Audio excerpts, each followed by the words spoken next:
Assalamualaikum warahmatullahi wabarakatuh.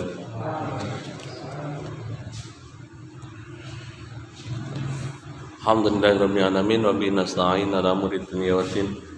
Wassalatu wassalamu ala asrofil anbiya'il mursalin sayyidina Maulana Muhammadin wa ala alihi washabbihi ajma'in. Amma ba'du. Bapak-bapak, ibu-ibu rahimakumullah. Marilah kita panjatkan puji syukur kita kepada Allah Subhanahu wa taala yang telah memberikan kita kesempatan untuk melakukan kebaikan-kebaikan di malam hari ini, sehingga kita masih diberikan untuk istiqomah ta'lim wa ta'allum, mengkaji kitab Nashaihul Ibad. Semoga apa yang kita lakukan ini bisa menjadikan Allah ridho terhadap kita dan menjadi simpanan amal kebaikan kita di yaumal hisab kelak. Amin ya rabbal alamin. Salawat dan salam semoga senantiasa tercurah pada baginda agung Nabiullah Muhammad sallallahu alaihi wasallam beserta keluarga dan beserta pengikutnya ila yaumil qiyamah. Ila hadratin Nabi Mustafa Muhammadin sallallahu alaihi wasallam wa ala alihi wa sahbihi aswaji. Al-Fatihah.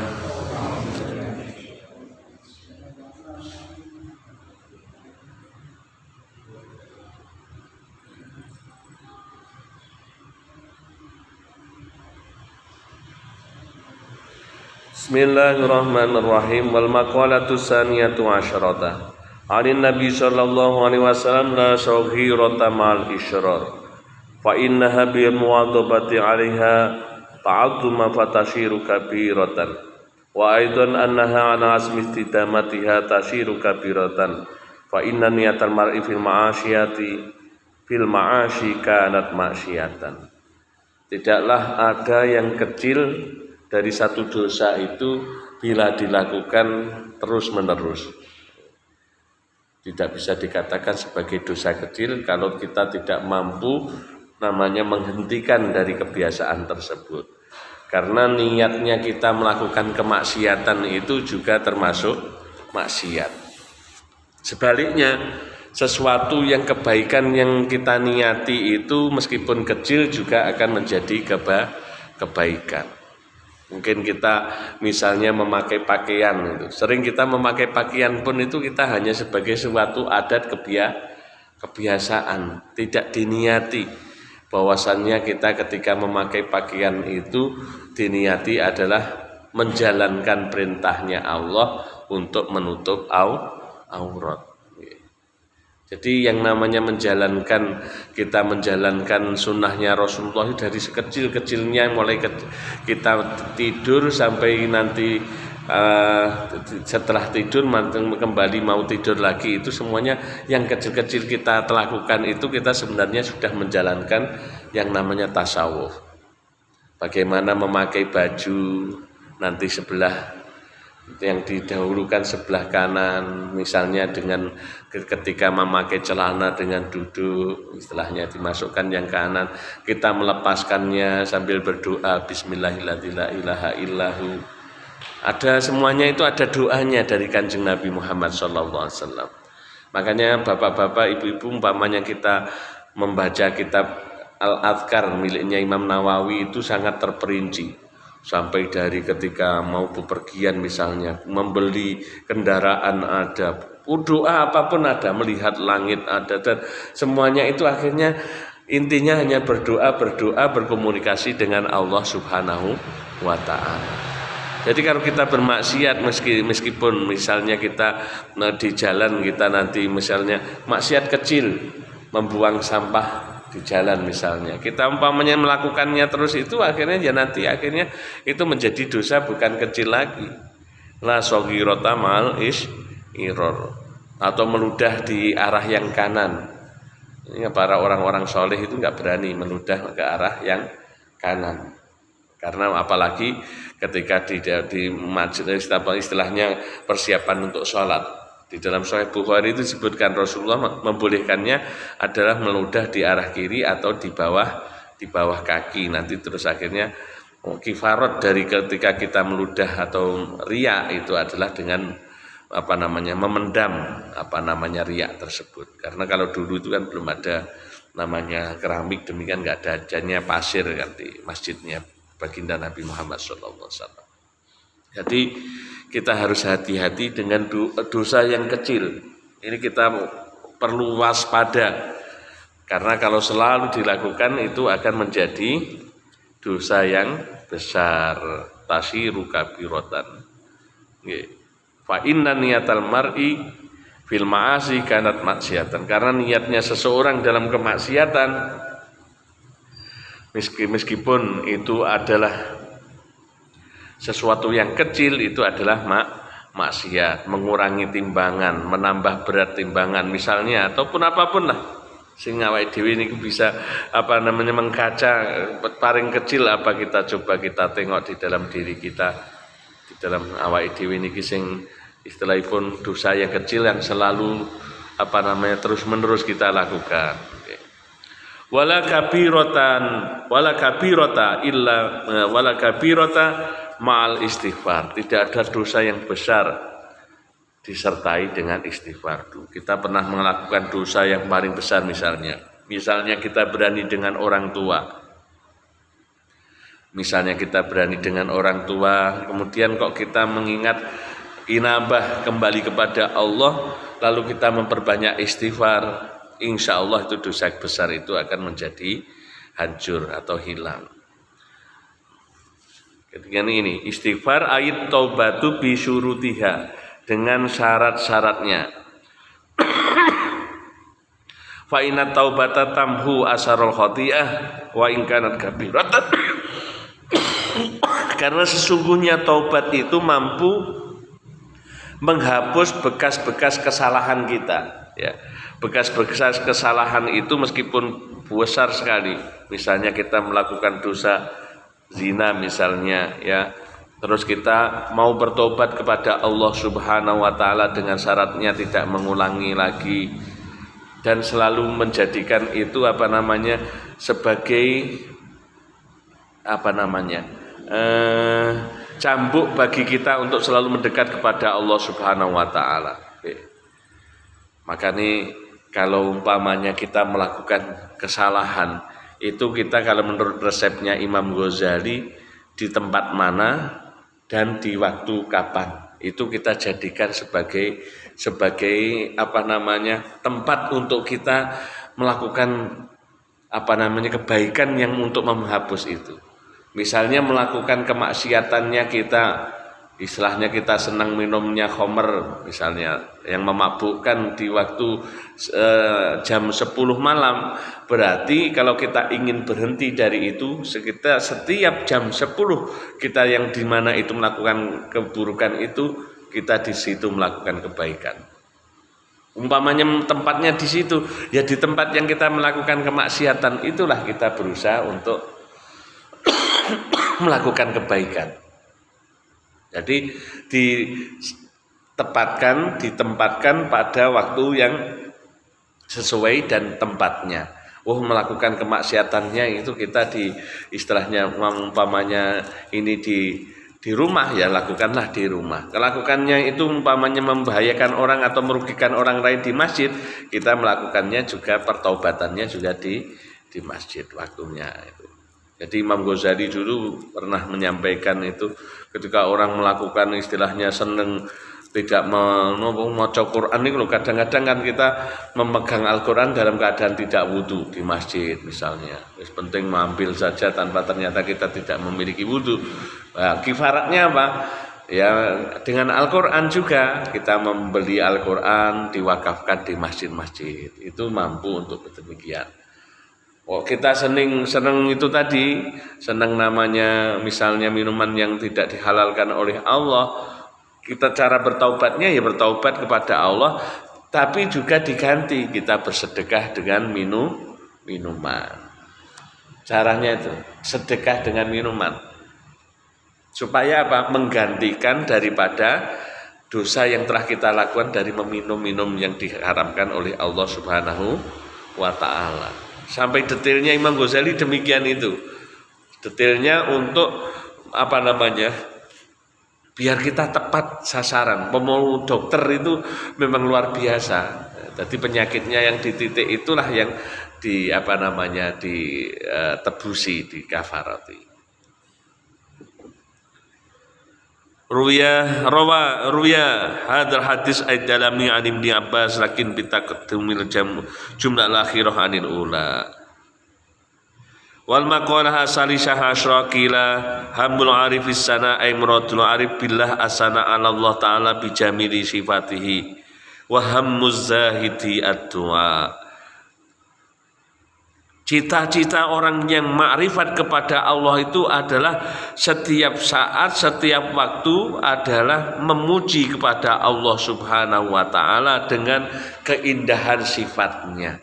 Orang yang makrifat mengenal Allah setiap saat itu, dia itu adalah bagaimana komunikasinya dengan memuji kepada Allah. Makanya bahasa-bahasanya indah orang-orang itu. Orang-orang yang makrifat kepada Allah itu. Seperti doa ini, ya wadudu ya dal arsil majid, wahai zat yang memiliki arsy yang agung, ya wadil arsil ya dal arsil majid, ya dal arsil majid, inna nas'aluka binuri wajhikal karim, kami memohon kepada engkau dengan cahaya wajahmu yang mulia, dengan cahaya wajahmu yang mulia. Ini seperti, jadi orang-orang yang ma'rifat itu bahasanya biasanya indah. Binuri wajhikal karim mala abtori arkani arsyik, yang memenuhi segala penjuru dari arsimu. Wa nas'aluka bi qudrati qaddarta bi ala jami' khalqik, dan kami bermohon kepada engkau itu juga dengan kami bermohon kepada engkau ya Allah. Wa nas'aluka, kami bermohon kepada engkau ya Allah dengan dengan takdir yang telah engkau tentukan terhadap segenap makhlukmu. Ini kalau umpamanya tidak orang-orang yang mengenal Allah kan sulit membuat redaksi doa demikian ini. Jadi orang-orang yang makrifat itu pasti dibahasakan lebih lembut kepada Allah itu dengan keindahan bahasanya, dengan keindahan jamalnya Allah.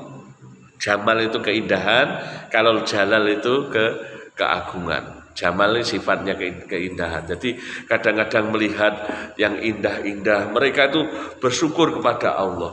Melihat lautan yang indah, bertasbih kepada Allah. Subhana ma khalaqta hadza batila. Ya Allah, Maha Suci Engkau menciptakan segala sesuatu ini tidak ada yang batil. Nanti akan melihat apapun itu langsung yang terbetik, langsung yang terlihat adalah Allah. Makanya bahasa-bahasa orang dulu orang-orang yang istilahnya itu adalah mereka melihat yang satu di dalam yang banyak. Dalam artian melihat, pokoknya yang dilihat itu adalah seolah-olah itu adalah cermin dari keindahan Allah Subhanahu wa ta'ala. Dan terus melihat sesuatunya menjadi indah. Maka Rasulullah SAW itu tidak pernah, terus Kanjeng Nabi duka nemen ngoten niku. Sampai-sampai kalau kita lihat dalam kisahnya itu, umpamanya orang sekarang itu mesti ya sangat-sangat akan malu ya. Dalam bab istilahnya bagaimana Kanjeng Nabi itu pernah suatu ketika dengan para budak-budak amat itu waktu berada di jalan itu, para budak itu akhirnya mendekat kepada Kanjeng Nabi memegang tangannya. Setelah itu Kanjeng Nabi diajak digeret-geret teng pundi-pundi. Sedikit pun tidak pernah marah beliau. Sedikit pun tidak marah kepada orang itu. Tawaduknya Kanjeng Nabi Muhammad SAW. Mungkin kalau kita, Kanjeng Nabi sekarang kan orang paling terhormat di saat itu. Sahabat semuanya itu, raja-raja sangat menghormati baginda Nabi Muhammad SAW. Orang yang paling terhormat diseret-seret, digeret-geret oleh para budak-budak yang tak bernilai. Itu pun beliau tidak risih, tidak apa-apa. Mungkin malah para sahabat-sahabat sulit untuk demikian. Tapi karena orang-orang budak sedemikian itu, beliau hanya tersenyum saja. Karena melihat apapun yang beliau tidak pernah marah. Makanya hanya doanya ketika dilempari batu, Allah mahdi qaumi fa innahum la ya'lamun. Ya Allah, tunjukkanlah kaummu karena mereka tidak tahu. Yang dilihat oleh Rasulullah adalah jamal, keindahan Allah Subhanahu wa taala dalam af'alnya, dalam perbuatannya Allah. Jadi setiap apapun makhluk yang dilihat oleh beliau itu adalah bukti dari kemahabesaran Allah Subhanahu wa taala. Jadi kalau lihat di situ tidak ada bagi Nabi kok harus nafsunya marah, itu mboten wonten.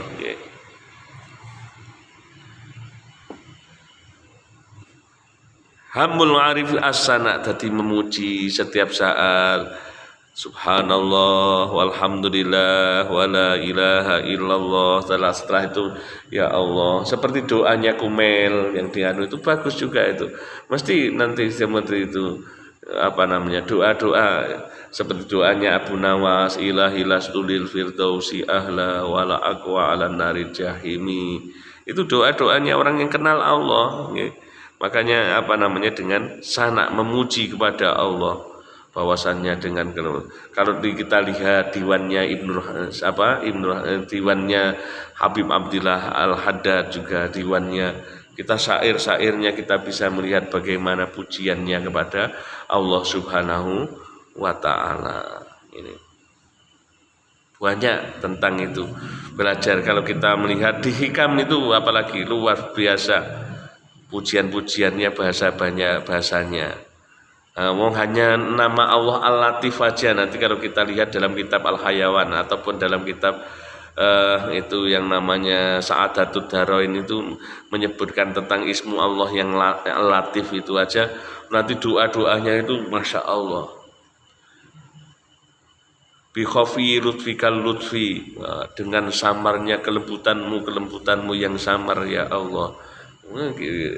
Mengenal betul dengan Allah itu, akhirnya bahasanya indah yang disampaikan para orang-orang yang makrifat kepada Allah. Karena bahasa ini adalah bahasa ruhani yang timbul dari bimbingan langsung Allah Subhanahu wa taala. Sedangkan kalau ilmu hikmah itu kan diajarkan melalui hati. Kalau ilmunya orang-orang yang makrifat kepada Allah ini langsung diberikan kepada Allah Subhanahu, diberikan Allah kepada orang hatinya orang-orang yang makrifat. Jadi langsung. Wahamuz zahidi ad-du'a, sedangkan cita-citanya orang yang zuhud di dunia ini adalah setiap saat, setiap waktu berdoa. Ini muradul mu'radi aniz zaiti ala qadril hajah minat dunya. Orang-orang yang zuhud itu mengambil istilahnya dari dunia ini sekedar yang dihajatkannya, yang dibutuhkannya, umpamanya dia hanya sehari itu hanya sama keluarganya makan misalnya, dia akan batasi umpamanya 50.000, itu hanya kebutuhan misalnya 100.000, tidak boleh lebih dari itu. Niku sudah ada ulama yang demikian. Saya pernah mendengarkan itu ulama yang kekayaannya luar biasa, tetapi mengatur bagaimana keluarga, istri dan anak-anaknya, pokoknya dalam sehari hanya diberi jatah tidak boleh lebih dari 100.000 untuk umpamanya untuk kebutuhan makan dan hariannya itu. Di samping maksudnya kebutuhan-kebutuhan yang lain beda, tapi yang khusus untuk makan itu tidak boleh berlebihan daripada misalnya demikian. Saya pernah mendengar, Masya Allah, ini orang luar biasa. Kalau dilihat dari kendaraan beratnya, mobil dan lain sebagainya, bego dan lain sebagainya, bis dan lain sebagainya, memiliki semuanya, tapi dia membatasi untuk keluarganya ini. Ini orang yang zuhud, mengambil di mana dia ad-du'a wa tadarru ila Allah taala bisu ilma indahu minal khair. Yang diharapkan adalah minta kebaikan yang ada di sisi Allah Subhanahu wa taala. Bahkan ada yang memberikan contoh niku tidak pernah yang namanya orang yang zahid ini tidak pernah melihat santri-santrinya tidak boleh yang namanya untuk memegang uang itu. Bagaimana mengajarkannya ya Allah. Jadi kalau bepergian ini nggak boleh bawa dompet dan lain sebagainya. Nanti bagaimana kalau kita mungkin nggak mampu melakukan itu. Jadi santrinya dilarang untuk kalau yang pengikut-pengikut dekatnya itu untuk membawa uang itu jarang itu. Untuk melatih yang mungkin melatih. Ada yang dilatih 1 tahun, 2 tahun, 3 tahun itu bagaimana sikapnya ketika itu mampu melewati itu perilaku zuhud ini. Kita lanjutkan bapak-bapak, ibu-ibu rahimakumullah. Li'anna hammal arif rabbahu la sawaba walal jannata. Orang yang makrifat itu tidak mengharapkan tentang surga dan neraka. Orang yang mengenal Allah itu baginya yang terpenting adalah Allahnya. Tapi nanti semuanya kan tidak akan mungkin melihat Allah kecuali di dalam surga. Setiap saat ada orang yang diberikan oleh Allah seharian itu selalu berjumpa dengan Allah. Ada yang hanya jam-jam tertentu bisa melihat wajah Allah yang mulia. Keinginannya orang yang makrifat kepada Allah itu adalah Tuhannya, ingin berjumpa dengannya. Orang makrifat itu tidak mengharapkan, makanya seperti doa yang kita Syekh Abdullah Ad-Dalasi yang diajarkan Rasulullah itu. Allahumma ja'alna hudatan mahdi. Ya Allah, mugi panjenengan dadosaken kula. Jadikanlah diriku ini adalah orang yang mendapat petunjuk, yang mampu memberikan petunjuk. Ghairal dhalina mudillin, bukannya orang yang sesat lagi menyesatkan. La toma'an fi birrika, aku tak berharap akan kebaikanmu. Dadi wis diwehi apa wae apik elek niku wis penting tetep seneng kalih Gusti Allah. Orang yang makrifat ngoten niku. Orang yang mengenal Allah diwehi enak ora enak ya tetap itu yakin karena itu datangnya dari Allah Subhanahu wa ta'ala. Jadi enak ora enak tetap dari Allah diterima dengan alhamdulillah, dengan syukurnya. La toma'an fi birrika wala robbatan fi ma'indaka, dan aku juga tak berharap apa yang ada di sisimu ya Allah. Engkau memiliki surga, engkau memiliki bidadari, keindahan-keindahan itu sudah di dalam hatinya sudah tidak terbetik, sudah tidak terbetik.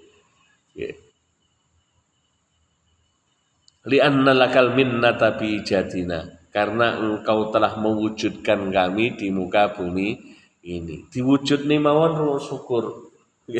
Wong makrifat iki ngoten niku, diwujudne ning donya niku alhamdulillah lho. Iso ngrasakne napa niku nikmatin donya maem, melihat orang-orang, kita bisa beraktivitas menyembah Allah, sesrawungan kalih manungsa, bisa beraktivitas lain sebagainya, bisa tolabul ilmi dan sebagainya niku wis dheweke wis syukure pol-polan. Diberikan nikmat diwujudkan kalih Gusti Allah niku wis betul-betul syukur sungguh-sungguh niku. Qabla ilam nakun, sebelumnya kami ini enggak ada ya Allah. Falakal hamdu, segala puji bagi Engkau. Segala puji bagimu yang telah menciptakan aku dari tiada menjadi ada. Ini nyukuri nikmat niki mawon awake dhewe iki mulai diciptakan ngantos umpamanya ngaten sampai kembali kepada Allah enggak cukup. Kan enek sing nika to, seorang yang pernah itu menyatakan bahwasannya dirinya itu karena ibadahnya lah dia ini untuk berhak mendapatkan surga. Akhirnya umat Nabi Musa niki sama Gusti Allah diwelehne dengan itu. Harga daripada yang namanya satu biji mata saja itu tidak mencukupi untuk ketika ditimbang daripada amal kebaikannya. Iso ngesne niku mawon lho, nikmat niki ditimbang dengan kebaikan kita semuanya belum mencukupi untuk kita bersyukur kepada Allah. Terus nikmatnya jalan, nikmatnya lidah, pendengaran, terus niki lek awake dhewe nganu niku mulane niku mau sampai Kanjeng Nabi ngajari Syekh Abdullah Ad-Dalasi. Syekh Abdullah Ad-Dalasi wong sing rumangsa zaman sudah di belakang, zaman setelah tabiin bisa mimpi bertemu kaya ngimpi ketemu Kanjeng Nabi dan merasa saya ini merasa sholat saya itu yang sah hanya sekali. Karena napa? Waktu sholat subuh saya Abdullah Dalasi ini sholat Allahu Akbar. Karo imam di Masjidil Haram. Ketika Allahu Akbar ngeten iki terus dheweke rumangsa iki kaya tenanan, kaya ngimpi. Bahasane apa ya ngoten niku? Mak selerap kaya dheweke enggak sadar ngoten. Iki kaya ngimpi, kaya nyata, kaya mimpi. Beliau melihat di pojokan yang lain itu Rasulullah sholat dengan sahabat-sahabat yang lain. Ini dalam kitab Tanwirul Halak bi imkani ru'yatin Nabi jiharan wal malak. Wah, akhirnya Syekh Abdullah Dalasi, kok enak Kanjeng Nabi harus sahabat sholat. Aku melu. Akhirnya melu tenan niku.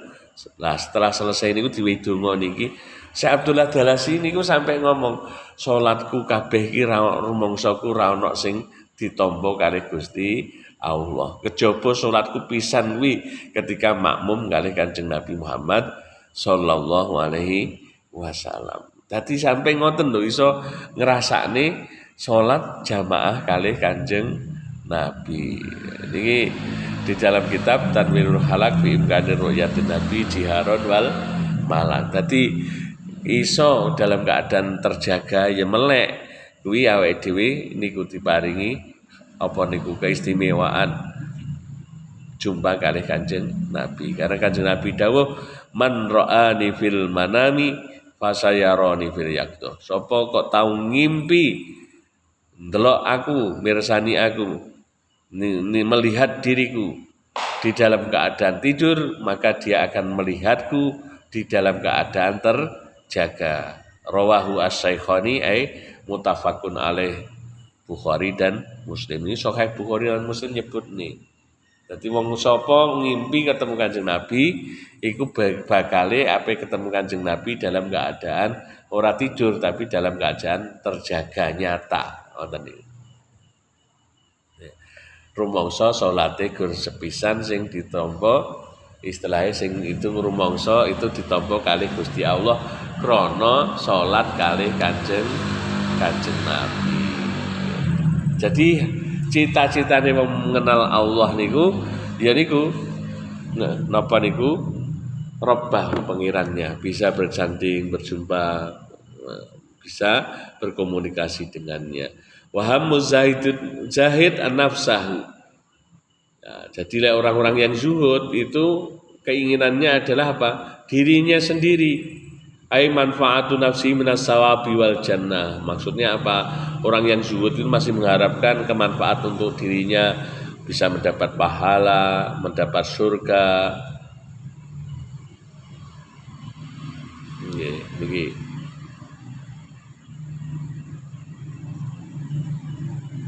Jadi yang satunya pengen bertemu dengan Allah, yang satunya itu adalah itu tadi apa yang menjadi iming-iming Allah Subhanahu wa taala. Orang zuhud itu masih mengharapkan surga, pahala, yo ngepasi nglakoni ibadah itu masih ingin mendapatkan nanti balasan dari Allah. Niki wong zuhud, beda dengan orang yang makrifat.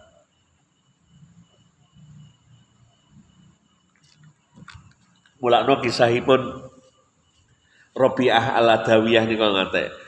Pernah beliau membawa seember air itu. Ya Allah, kalau sekiranya ada orang-orang itu menyembahmu itu karena takut neraka, ya Allah, itu neraka akan kupadamkan saja neraka itu, supaya orang-orang itu menyembahnya bukan karena takut neraka tapi karena cinta kepadamu.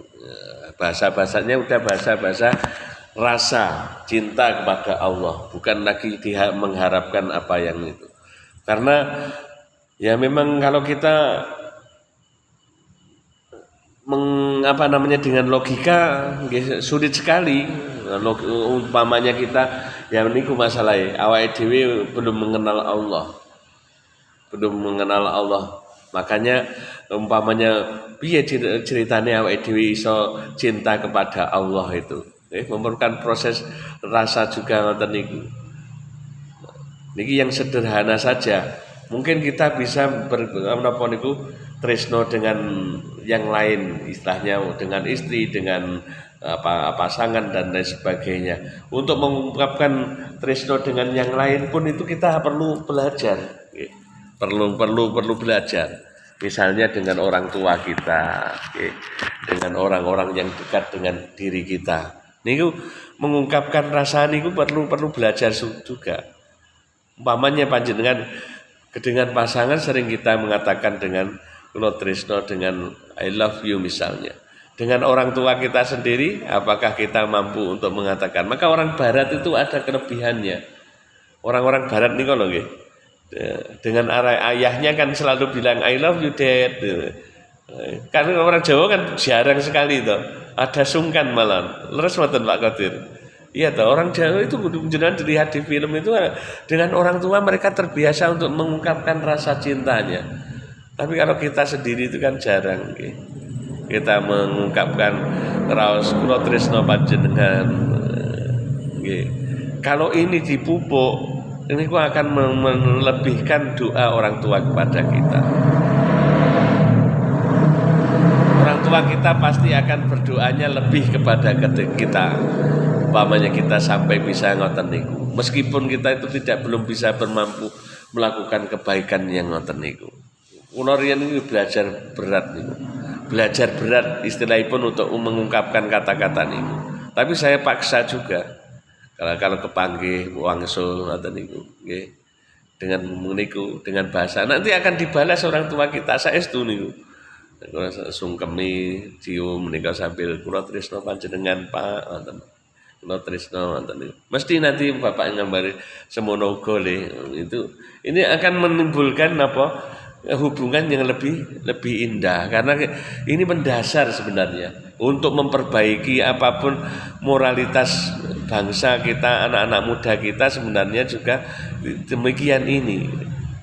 Mulane Kanjeng Nabi niku sampai dicintai oleh istri-istri beliau itu karena beliau mampu untuk ngoten niku.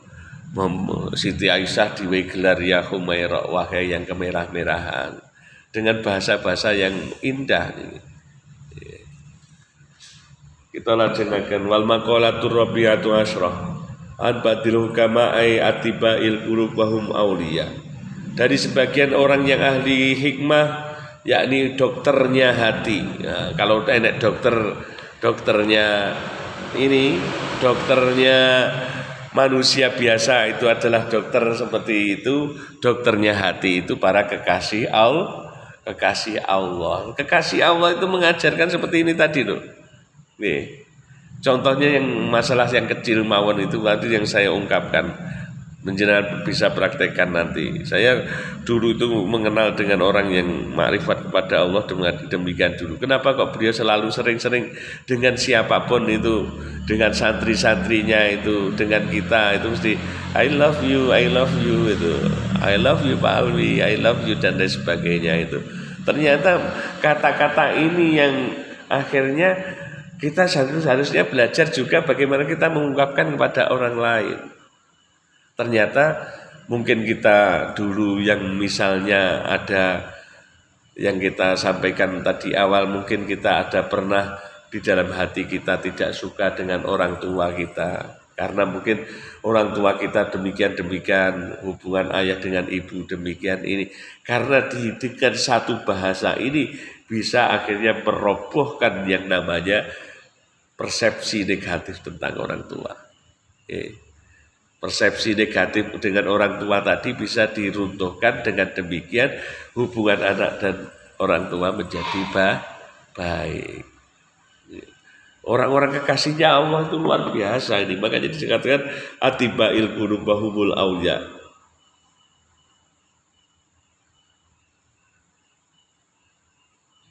Man tawahhama, barang siapa yang menduga andalahu, bahwasanya tetap baginya itu adalah ada penolong aula yang lebih utama minallahi dari Allah, qallat, maka sedikit ma'rifatuhu billah, maka sedikit sekali bagi dirinya itu mengenal Allah Subhanahu wa ta'ala. Siapapun yang menduga ada yang lebih menolong dari dirinya, itu makhluk ataupun siapapun, kok melebihi dari Allah, maka makrifatnya adalah kurang sekali. Maksudnya apa? Lek awake dhewe gantung nih kok gantungkannya masih kepada manusia atau sesuatu yang lain, itu berarti kita masih sedikit mengenal dari Allah. Milakno kita boleh dalam hal apapun, termasuk ketika kita berobat ke dokter, ke orang-orang yang istilahnya minta doanya orang-orang yang memiliki ilmu lah misalnya. Saat ini kan santer perdukunan lagi rame tentang Gus Samsudin, pesulap merah dan lain sebagainya. Sekarang kan macam-macam ngoten niku nggih. Ada macam-macam ngoten niku lah. Niku boleh saja kita kemanapun, tapi jangan lupa gantungannya adalah tetap yang pertama itu adalah Allah.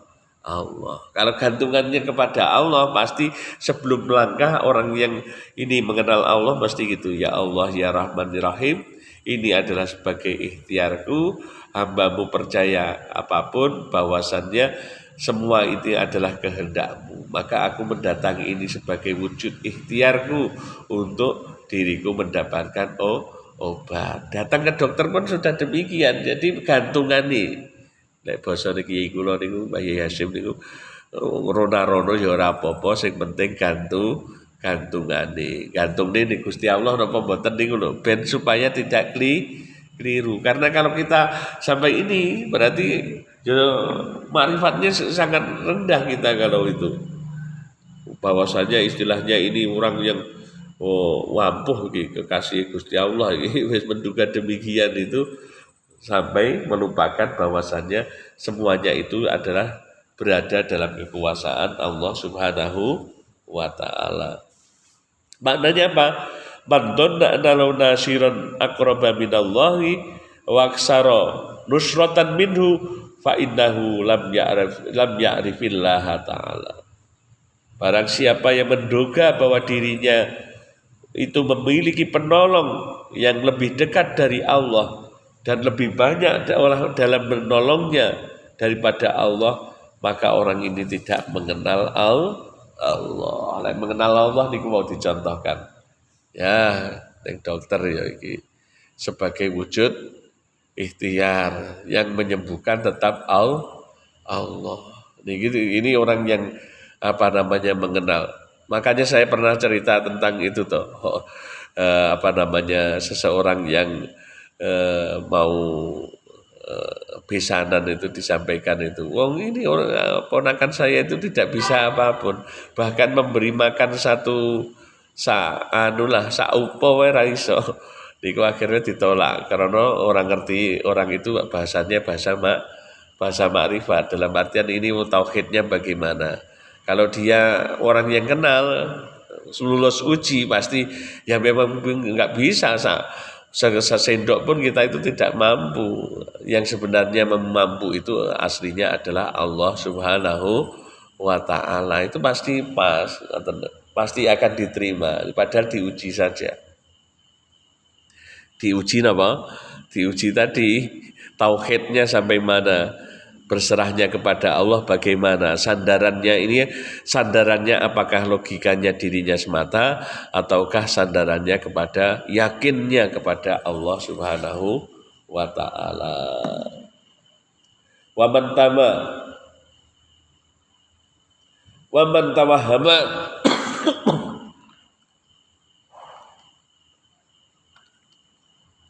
wa man tawahhama anna lahu aduwan a'dha min nafsihi qalat ma'rifatu bi nafsi. Barang siapa yang menduga bahwa dia memiliki musuh yang lebih memusuhi daripada dirinya, maka sedikit ia mengenal terhadap dirinya. Musuh yang terbesar itu bukan orang lain. Musuh yang terbesar itu adalah nafsu diri kita sendiri. Makanya Rasulullah ketika sepulang dari perang Badar, beliau mengatakan kita baru pulang dari perang yang kecil menuju perang yang lebih besar. Perang terhadap apa? Terhadap diri sendiri kita, nafsunya kita sendiri. Melakukan apakah ini? Kita melakukan hal-hal yang baik ini, apakah ini karena Allah ataukah karena nafsu? Ini kita harus bisa membaca nih. Okay. Jadi kalau umpamanya kok dia menyangka musuh yang paling besar itu hanyalah musuh semata, Bu, tidak menduga bahwa nafsunya itu adalah musuh yang paling utama, maka dia belum mengenal dirinya sendiri. Orang yang mengenal itu selalu, oh ini adalah nafsuku ini. Kalau saya ikuti ini akan menghancurkan diriku. Okay. Ini kenapa niku? Makanya dikatakan man arafa nafsah arafa rabbah. Barang siapa yang mengenal dirinya, mengenal nafsunya, mengenal akan pribadinya, kelemahannya, sisi-sisi dalam dirinya, maka dia mengenal Tuhannya. Maksudnya napa? Akhirnya wong niku guru akhirnya ngaten niku. Oh, ternyata guru aku ora iso apa-apa. Wong bahkan hanya untuk istilahnya memplanning seperti demikian, memplanning merencanakan untuk anak semini, ternyata kalah dengan keadaan atau takdir dari Allah Subhanahu wa ta'ala. Akhirnya mengenal, ya Allah, ternyata kula niku namung kawula panjenengan ingkang apes, ingkang lemah, boten saged napa-napa. Mila saking menika, ya Allah, panjenengan kula pasrahaken jenengan, kula masrah dumateng panjenengan tata kula lan sak keluarga kula miturut kersa panjenengan. Wes kula manut jenengan Gusti, misale ngoten niku nggih. Al-Fatihah.